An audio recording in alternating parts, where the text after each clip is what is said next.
Vingança não é um sentimento. Vingança é uma atitude. Ah, mas ela é uma pessoa vingativa. Sim, ela é uma pessoa que gosta de praticar a vingança. Então, por isso, ela é uma pessoa vingativa. Isso não é um sentimento. Assim como o perdão não é um sentimento. São atitudes, são atos. Correto? E o que motiva a vingança? O que motiva a vingança, normalmente, é um sentimento de injustiça. Tá? Pode ser um sentimento de injustiça, de algo que você não compreende por que não lhe aconteceu de fato.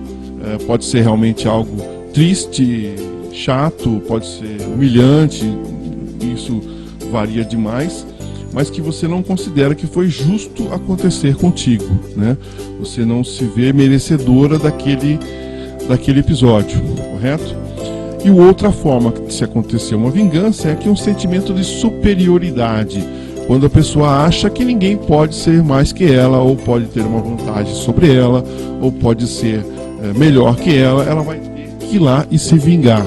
Ou seja, ninguém pode ser melhor que eu vou lá e vou derrubá-la, ou vou fazer o pior do que ela fez para mim, ou vou fazer algo que ela vai sentir muita dor. Quer dizer, tem duas formas, tá? Há um sentimento de justiça, que é uma questão muito grande, dá pra gente colocar muita coisa nisso, e o sentimento de superioridade, que também tem muita coisa que dá para se colocar nesse contexto, tá ok? Agora, quando acontece a vingança? Normalmente é quando a gente culpa alguém pelo nosso sofrimento, ou pelo nosso fracasso, ou por alguma coisa que aconteceu. Normalmente existe uma pessoa ou um grupo ligado à vingança. É difícil você se vingar contra uma parede, contra o chão que você caiu e deu de cara com o chão, ou contra uma pedra que você deu uma topada, né? É claro que às vezes existem pessoas que até chutam a pedra depois disso, né? Acabam se machucando mais. Normalmente a vingança está ligada a uma pessoa ou a um grupo, né? Esse direcionamento, muitas vezes, alguns especialistas entendem que é um redirecionamento do nosso sofrimento. Você elege alguém para ser o nosso algoz, tá? Ou alguém ou algum grupo. Ou seja, você transporta aquela injustiça, aquele sofrimento. Alguns especialistas colocam que existe um lado sadio na vingança, tá? Que é o lado da não conformidade. Você não aceita aquela situação, não aceita que você passou por aquilo, e que você entra em movimento, você começa a fazer alguma coisa. Porque a pior coisa que existe é o remorso, é ficar remoendo por dentro aquela vingança, aquela vontade de se vingar. Isso começa a corroer internamente a pessoa, começa a provocar sérios transtornos, principalmente sociais, né? Ela começa a ficar totalmente antipática, a perder a vontade de viver, porque se ela não fizer a sua vingança, ela não vai ter paz para viver, mas ela não se movimenta, ela só fica rancorosa e ela fica amarga, começa a se relacionar mal com todo mundo que está ao seu redor. Mas tem um lado ruim.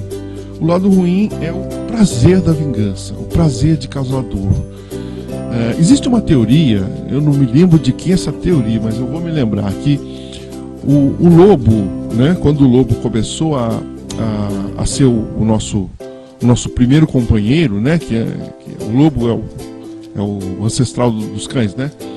Ele começou a ser o nosso primeiro companheiro.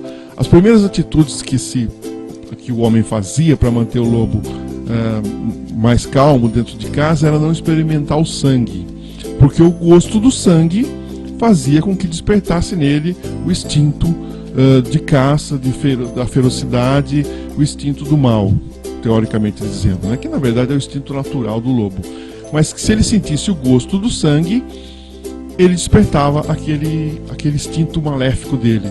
Isso também acontece com a vingança. Falando nisso, só fazendo uma propagandinha, meu livro também, O Gosto do Sangue, que também tem uma coisa nesse sentido, tá?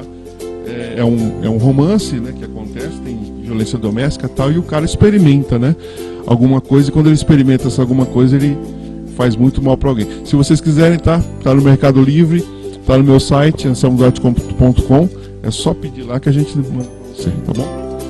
Voltando aqui, depois do meu jabá, quando a pessoa sente pela primeira vez o prazer de fazer algo mal para alguém, de causar dor, é meio difícil ela recuar. Normalmente se vai em frente. É incrível como certas coisas más dão prazer às pessoas. Não tem noção, tá? O que a gente vê, principalmente em atendimento, é muito complicado. Então, esse lado é o pior lado, talvez o pior lado da vingança, é despertar a maldade em alguém. Tá? E como você lida com a vingança, com o sentimento da vingança? Eu tenho uma teoria que eu coloco, né, para quem normalmente sofre alguma coisa nesse sentido e depois está indeciso de se vingar ou não. Porque, afinal de contas, quem nos procura para um atendimento é porque está indeciso de tomar ou não aquela atitude de se vingar. Né? Quem já fez não vem mais procurar. A primeira coisa que eu digo é: reconstrua a pessoa. O cara que fez aquele mal para você, ou aquele grupo que fez aquilo para você. Reconstrua aquela pessoa. Tá? Como assim? Você vai tentar entrar no mundo dele, na cabeça dele, no que ele é, entender o porquê que ele fez aquilo. Normalmente você vai verificar, na psicanálise tem uma concepção que é chamado conceito tríade obscura, tá? Que é o conceito do mal. A base do mal tem três personalidades básicas. Tá? O narcisista, o narcisismo, que é aquela pessoa que tem fantasias sobre a sua identidade. Ele é o melhor do mundo, o mundo deve para ele, o mundo tem um compromisso com ele, então ele tem que ser sanado, esse desejo, essa coisa dele. Eu conheço muito bem, convivi com uma pessoa assim. Então a pessoa narcisista, ela acha que o mundo deve para ela. Tá? O psicopata, né? O psicopata, que é aquela pessoa que tem a questão da manipulação, ele gosta de ter todo o controle das pessoas em voltas. E o maquiavelismo, que é aquela pessoa que tenha o prazer de fazer a maldade para o outro e ele está em primeiro lugar. Ou faça para ele ou não faça para ninguém. Né? Só eu tenho direito a vencer. O resto tem que cair. Normalmente você vai encontrar que a pessoa que fez aquela coisa é um idiota que tem essa tríade obscura. Aí quando você se colocou nele, você acabou conhecendo essa pessoa do mal, você se coloca no lugar dele. Tenta se colocar você fazendo aquilo ou sendo aquilo que essa pessoa é. Se você tiver coragem, se você tiver estômago para ser aquilo que ele é, para fazer aquilo que ele faz, então se vingue. Porque você está se nivelando igual a ele. Agora, se você entender que o que ele faz é uma hipocrisia, uma besteira, uma idiotice, uma burrice, uma falta de tudo que é, ou, na verdade, na falta de tudo que é bom e ao mesmo tempo uma união de tudo que é ruim, passa por cima. Não se misture, não se junte, não se nivele, ok? Normalmente eu faço esse exercício com a pessoa, porque é claro, um analista, um terapeuta jamais diz para você, faça isso. Ele te dá os meios, as ferramentas, você que toma a decisão, ok? Do outro lado tem você pode perdoar, porque depois disso ou você vai tomar uma atitude ou vai perdoar, tá? Por que perdoar? Perdoar também é um ato, mas você não precisa fazer o ato, você só tem que tirar de você essa porcaria desse sentimento ruim, tá?